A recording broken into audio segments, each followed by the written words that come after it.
মক্কাতো জুবিনৰ বাবে দোৱা। জুবিন গাৰ্গ নামৰ ঈশ্বৰ পুত্ৰৰ মুক্তিৰ প্ৰাৰ্থনা কেৱল ভাৰততে সীমাবদ্ধ হৈ থকা নাই। সুদূৰ মক্কাতো উচ্চাৰিত হৈছে জুবিন গাৰ্গৰ নাম। ধৰ্মত ইছলাম নহলেও জুবিন গাৰ্গৰ চিৰশান্তি কামনা কৰি আল্লাহৰ ঘৰত হজ যাত্ৰীয়ে প্ৰাৰ্থনা জনাইছে। তেওঁলোকে জুবিন গাৰ্গৰ বাবে মক্কাৰ আল হাৰাম মছজিদত আদায় কৰিছে নামাজ। অসমৰ তীৰ্থযাত্ৰীৰ সৈতে দেশ বিদেশৰ মুছলমানে জুবিন গাৰ্গৰ বাবে পবিত্ৰ ধৰ্মস্থলীত দোৱা কৰিছে। ঈশ্বৰ পুত্ৰ হিচাপে স্বীকৃতি দিয়া জুবিনৰ নাম মক্কাতো হৈছে প্ৰতিধ্বনি। আগতে কোনো অমুছলমানৰ বাবে মক্কাত হজ যাত্ৰীয়ে ৰাজহুৱা দোৱা কৰা নাছিল। কিন্তু সাধাৰণ মানুহৰ সৈতে জুবিন গাৰ্গৰ মিল নাই। তেওঁক ভগৱানৰ অৱতাৰ বুলিয়েই মানি লৈছে অজস্ৰ অনুৰাগীয়ে। গতিকে জুবিন গাৰ্গৰ বাবে আকৌ এবাৰ ইতিহাস ৰচনা হ'ল। অসমৰ পৰা যাত্ৰাৰ সময়তে এদল হজ যাত্ৰীয়ে জুবিন গাৰ্গৰ বাবে মক্কাত দোৱা কৰিব বুলি অংগীকাৰ কৰিছিল। সেই প্ৰতিশ্ৰুতি পূৰণ কৰি তেওঁলোকে আল হাৰাম মছজিদত প্ৰিয় শিল্পীজনৰ গুণানুকীৰ্তন কৰে।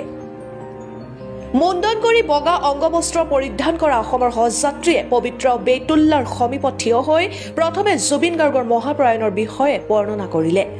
ছিংগাপুৰত তেওঁৰ ৰহস্যজনক মৃত্যুৰ বাবে আল্লাহৰ দৰবাৰত ন্যায়ৰ প্ৰাৰ্থনা কৰিলে অসমৰ তীৰ্থযাত্ৰীয়ে। ছেট অংগবস্ত্ৰ পৰিধান কৰা অজস্ৰ মুছলমানে অসমৰ হজ যাত্ৰীক প্ৰদান কৰিলে সংগ। তেওঁলোকে সমস্তৰে আল্লাহৰ ওচৰত জুবিন গাৰ্গে যাতে চিৰশান্তি পায় তাৰ বাবে কৰিলে দোৱা। বিশাল আল হাৰাম মছজিদৰ দেৱালত প্ৰতিধ্বনিত হ'ল জুবিনৰ নাম। অসমৰ কোটি কোটি অনুৰাগীৰ হৃদয়ৰ সম্ৰাট জুবিনৰ পূৰ্বে কোনো অমুছলমানৰ বাবে মক্কাত এইদৰে সমূহীয়া দোৱা কৰা হোৱা নাছিল। আনকি এতিয়াও মক্কাত নিষিদ্ধ অমুছলমানৰ প্ৰৱেশ। কেৱল মুছলমানেহে প্ৰৱেশ কৰিব পৰা চহৰখনৰ কেন্দ্ৰস্থলীত সকলো মুছলমানে জুবিনৰ নাম লৈ আল্লাহক উচিত বিচাৰ কৰিবলৈ প্ৰাৰ্থনা জনালে। জুবিনৰ বিৰুদ্ধে ষড়যন্ত্ৰ কৰা সকলক শাস্তিৰ বাবে দোৱা কৰিলে হজ যাত্ৰীয়ে। তেওঁলোকে আল হাৰাম মছজিদত ক'লে জুবিনৰ ধৰ্মনিৰপেক্ষ মনোভাৱৰ কথা। মক্কাতো জুবিন হৈ পৰিল সকলোৰে প্ৰাণৰ ৰজা। তেওঁ ৰচনা কৰিলে ইতিহাস। সম্ভৱতঃ আল হাৰাম মছজিদত প্ৰথমগৰাকী অমুছলমানৰ বাবে দোৱা কৰা হ'ল।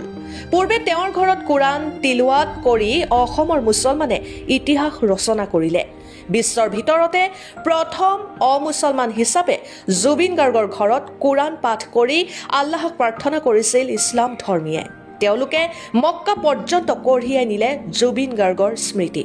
ইছলামৰ পবিত্ৰ চহৰতো উচ্চাৰিত হ'ল জুবিনৰ নাম।